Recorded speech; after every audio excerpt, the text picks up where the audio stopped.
Alright guys, I am back with my review of WWE Survivor Series 2012, and overall I thought this was a pretty average show, especially when you take into consideration that it's Survivor Series, one of their big pay-per-views of the year.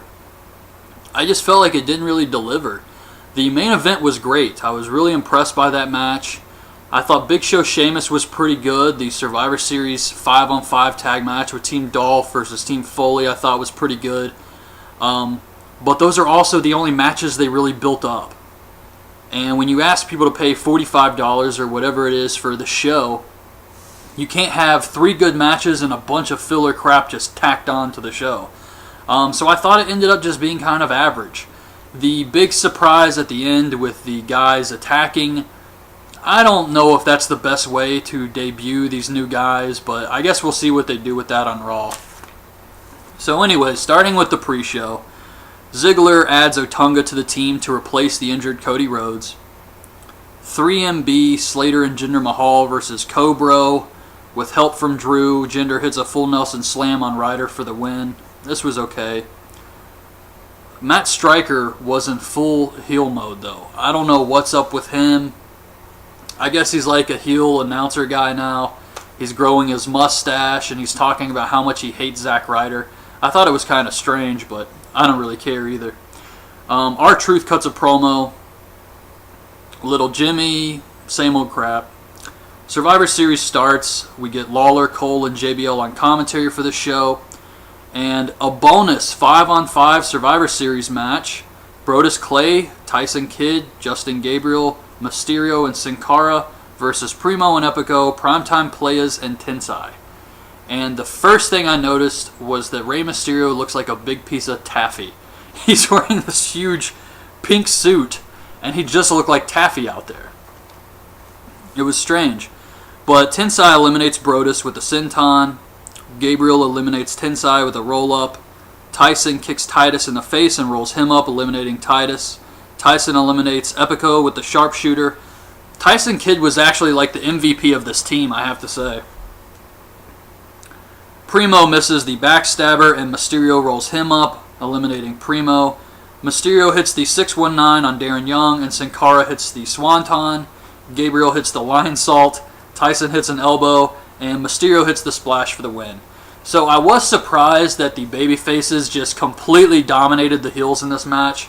But at the same time, it was also pretty entertaining at the end how they all hit their finishers or at least some big moves on Darren Young before they eliminated him. So it was okay. Nothing really impressive here. Nothing really wowed me.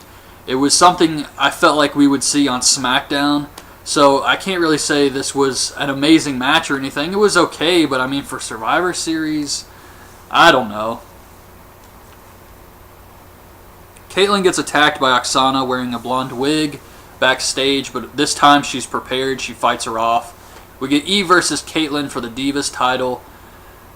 I noticed Eve is now doing the Beauty Queen Madison Rain wave when she comes to the ring. Eve trips Kaitlyn with the apron, hits the neckbreaker for the win. I wasn't really interested in this match. It's not the women's fault or anything. It's WWE just hasn't really done anything with the Divas division to make anybody care about it. Team Foley's talking backstage. Foley tries to pull the team together. He wants to do bang bang on 3. Orton doesn't participate, and Foley asks, "Are you with us?" And Orton says, "I hate you." I actually thought that was pretty funny. Cesaro versus R-Truth for the U.S. title. Cesaro says that the only thing Americans have to be thankful for this year is that he's the U.S. champion. This match, I like Cesaro a lot, but for some reason I just could not get into this match, and I think a lot of it had to do with the commentary. Even though the commentary was entertaining, JBL and Michael Cole going back and forth about Cesaro's rugby past, I did find it entertaining, but it also kind of made it seem like they weren't interested in the match at all. And the match was just okay, nothing really spectacular. Cesaro wins clean with the neutralizer, so that was good. AJ comes out. And this really did not need to be on the pay-per-view, but AJ comes out. She gets a what chant, which actually throws her off her game a little bit. And she has evidence on Vicky. So Vicky comes out and she shows these photoshopped pictures of Vicky with Ricardo eating burritos, eating barbecue with JR, in a bikini dancing with Brodus Clay, just stupid stuff like that. And Vicky's pissed, and AJ says that she can't touch Vicky, but Vicky also can't touch her. Then she gets attacked from behind by Tamina, if anybody still remembers who she is, and she hits a Samoan drop in the big splash and lays out AJ. Vicky laughs at AJ, so I guess they're going to do something with this going forward, but yeah, really did not need to be on the pay-per-view. Backstage, Paul Heyman says that Punk ended Ryback's streak. He's the best wrestler in the Triple Threat and the best in the world. Then we get Sheamus versus Big Show for the World Heavyweight title and Regal's honor. The Brock Lesnar fan is in the audience, I noticed. When Brock Lesnar returned to the WWE and it showed that fan going like crazy about it and getting all excited, he was in the crowd. So I saw this and I was like, is Brock Lesnar going to come back? And this guy's going to go crazy again and they're going to catch it on film? But no Brock Lesnar on this show.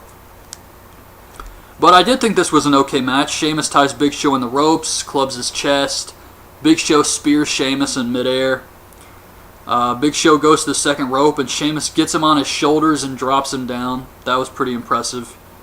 Sheamus hits the white noise again, but Big Show kicks out. And Sheamus goes for the bro kick, but Big Show uses the ref as a shield. Sheamus knocks out the ref.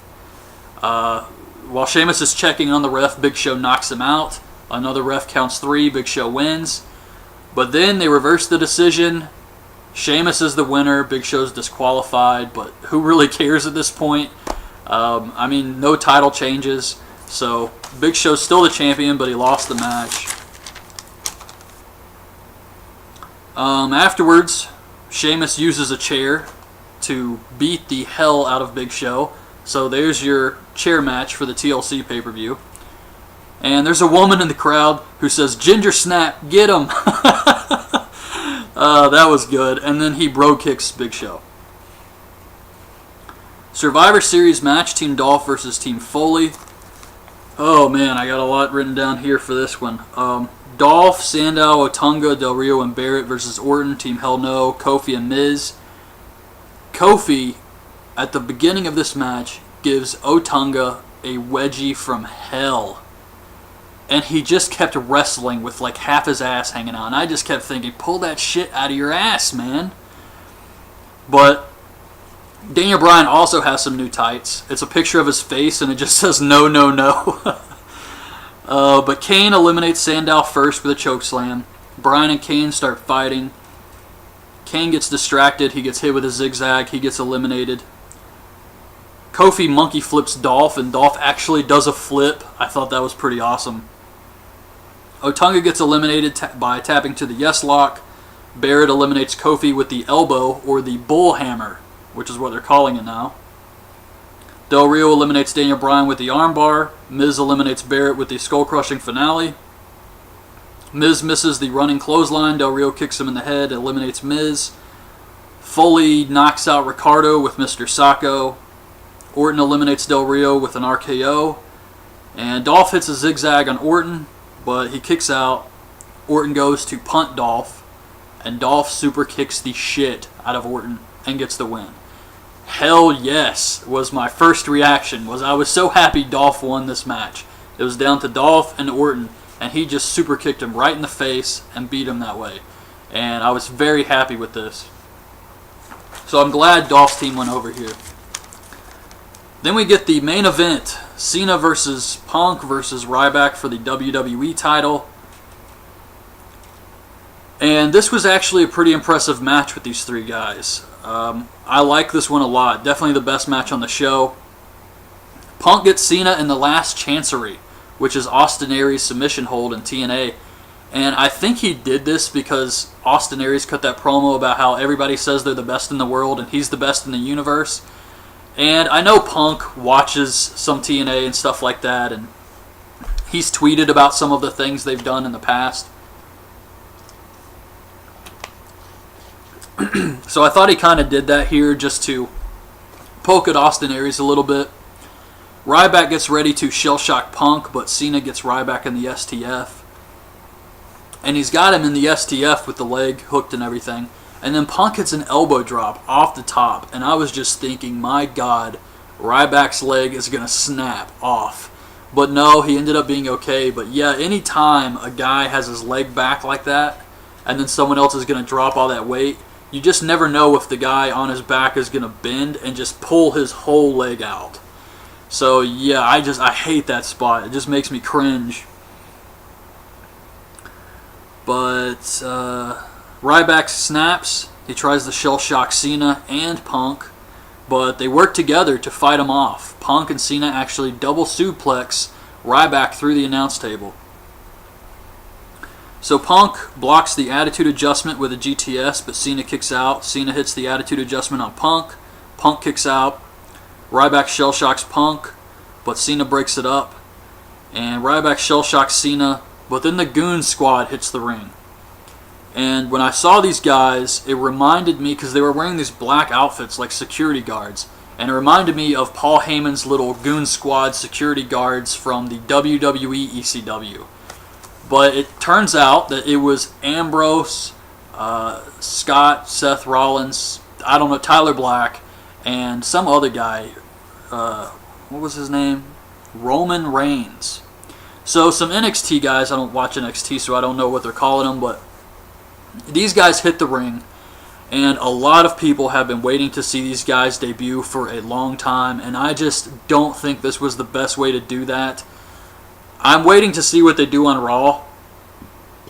Excuse me. But yeah, I just feel like it could have been much better to have them debut instead of being a pack, because whenever they bring guys out like this in a pack, they just end up getting destroyed by one person. Like, look at the Nexus. It's just they're going to be these three guys, and they're going to look strong for a little bit, and then they're just going to get their asses handed to them and look like jobbers. So I'm not exactly crazy about the idea, but it was kind of cool. I mean, they beat Ryback for some reason. They want to beat him up, and they powerbomb him through another announce table.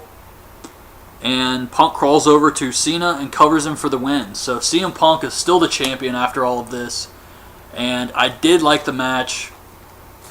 So I was happy at the end of the show, but for Survivor Series, you really expect more. And you could tell that most of the people in the crowd were like, who the hell are these guys? And it just didn't work on a lot of levels. So I didn't think this was like, oh my God, hell yeah, these guys are back. I would have preferred them to come out individually and debut that way. Maybe get some video packages like Fandango or some shit. But yeah, I mean, hopefully they have something good planned for these guys, because I know Tyler Black and Ambrose are really talented. Just from their indie stuff, and I just hope they don't drop the ball with these two, because they could really be something great in WWE. I don't know about the other guy because I don't watch NXT, but so yeah, that's it. I think they're probably going to build towards, obviously, Sheamus versus Big Show again at TLC, and maybe Cena versus Dolph, or Punk versus Cena again. Ryback's probably going to get involved with these three now, and that way they can take him out of the title picture against Punk. And whatever they're going to do with Punk, they're going to start building towards Royal Rumble, where he's going to face The Rock. I do think Punk's going to hold the belt until the Royal Rumble. So anyways, that's my review of Survivor Series 2012. I hope you guys liked this video. Leave your thoughts on the show in the comments, and thanks for watching. Bye. Delivered. The main event was great. I was really impressed by that match. I thought Big Show Sheamus was pretty good. The Survivor Series 5-on-5 tag match with Team Dolph versus Team Foley I thought was pretty good. But those are also the only matches they really built up. And when you ask people to pay $45 or whatever it is for the show, you can't have 3 good matches and a bunch of filler crap just tacked on to the show. So I thought it ended up just being kind of average. The big surprise at the end with the guys attacking. Alright guys, I am back with my review of WWE Survivor Series 2012, and overall I thought this was a pretty average show, especially when you take into consideration that it's Survivor Series, one of their big pay-per-views of the year.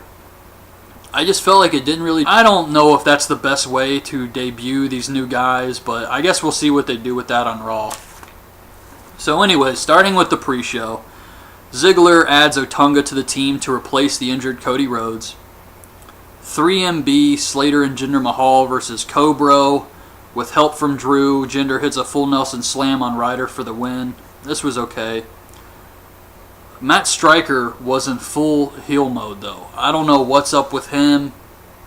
I guess he's like a heel announcer guy now.